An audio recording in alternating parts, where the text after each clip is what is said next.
Hi guys! Nandito pala kami sa 822nd Street, Nazareth, Cagayan de Oro City.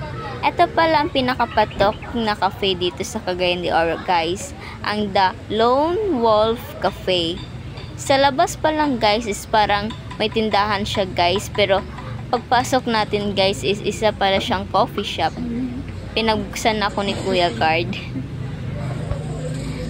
By the way guys, pagpasok pala natin dito guys, dito sa second,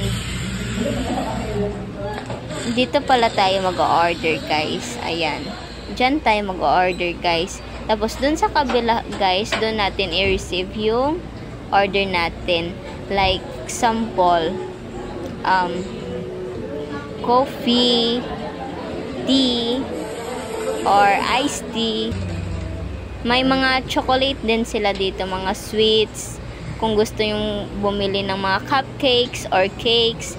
Tapos dito sa second floor guys, dito yung pinaka maganda guys.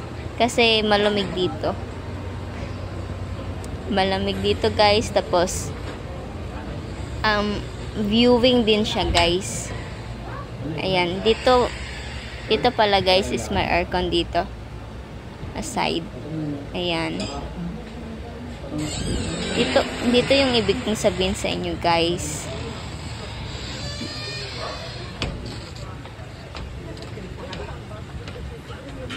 Madaming plants, trees. Thank you for watching guys.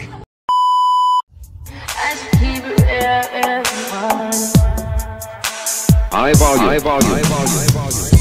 Am I really that much?